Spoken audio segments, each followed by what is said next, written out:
Hello guys, welcome back to my blog. আজকে আমরা জাইনাবকে নিয়ে একটু ঘুরতে বেরিয়েছিলাম। ও তো ঘুরতে যেতে ভীষণই ভালোবাসে। ঘুরতে যাওয়ার নাম শুনলেই সবার প্রথমে ও রেডি হয়ে বসে থাকে। প্রথমেই আমরা বেরিয়ে পেট্রোল পাম্প চলে গিয়েছিলাম। আমাদের পেট্রোলটা একটু কম ছিল, তাই পেট্রোল পাম্পে প্রথমে গিয়ে পেট্রোলটা ভরিয়ে নিলাম। তারপর সেখান থেকে বেরিয়ে আমরা রওনা দিলাম বাইপাস ধাবার দিকে।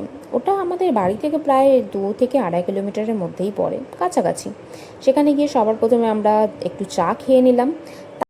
তারপর আমরা চলে গেলাম দুর্গাবাড়ির পেছনে যে একটি পার্ক রয়েছে সেখানে। ও যাচ্ছিল বাবার সাথে কথা বলতে বলতে হঠাৎ ওর মনে পড়লো ওর মা আসছে, তো আবার পেছন ঘুরে দেখছে যে ওর মা আসছে কিনা। তারপর ওখানে ঢুকলাম, ঢুকে ও সবার প্রথমে স্প্রিং হর্সে বসলো। সেখানে একটু ভয় পাচ্ছিল, চড়তে পারছিল না ঠিক করে। সেখান থেকে নেমে আবার ও মেরুগো রাউন্ডে বসলো। মেরুগো রাউন্ডে বসে ভয় পায়নি, আর সেটাতে ভালো মতোই এনজয় করছিল। ওর ওর ভালো লাগছিল খুব। পার্কটা খুবই ভালো ছিল, ওখানে ভীষণ ভালো ভালো সব বাচ্চাদের খেলার জায়গা ছিল। বাড়ির কাছাকাছিতেই এত সুন্দর একটা পার্ক আছে জানতামই না প্রথমে। এই প্রথমবার ওই পার্কটাতে গিয়েছিল, ভীষণই ভালো। ওখানে গিয়েও ভীষণ মজা পেয়েছে।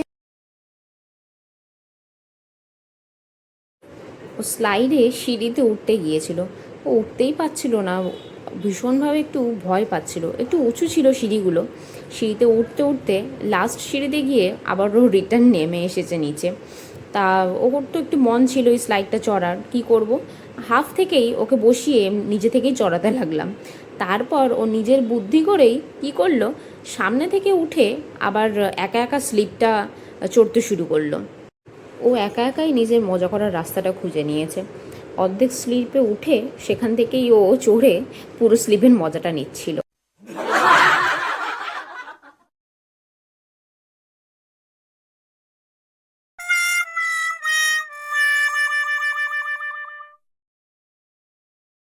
ও একটু পড়ে গেছে, সেটা আবার আমাকে দাঁড়িয়ে নালিশ করছে যে ওর লেগেছে ওখানটাতে।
এই প্লেগ্রাউন্ডটাও অনেকটা বড় ছিল।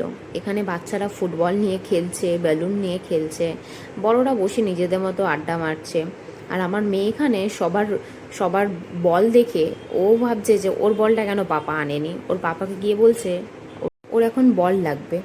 এবার ওখানে তো বল কোথাও পাওয়া যাচ্ছিল না, তারপর এক জায়গায় বসে বাবার সাথে একটু খুনসুটুমি ওর হচ্ছিল, এরকম একটু মজা চলছিল ওর। ওখানে আবার দুটো বন্ধুও বানিয়ে ফেলেছিল ওইটুকু সময়ের মধ্যে। তারা একটু ছোটো ছোটো ছিল, আবার ওদেরকে একটু ভালোবাসছিল। তারপরই বাড়ি আসার পালা। বাড়ি আসার কথা শুনলে ওর মনটা ছোট হয়ে যায়। এইখানে তোমাদের সবাইকেও একটু হাই করছে, হাই। ওখান থেকে বেরিয়েই চলে গিয়েছিলাম ফুচকার দোকান, একটু ইচ্ছা করছিল ফুচকা খেতে, তাই। তারপর আইসক্রিম নেওয়া হয়েছিল, আর ওর আইসক্রিম মানে একটা খালি কোণ, ওর সাথে এই 9 সেপিটা সবসময়ই হয়ে থাকে।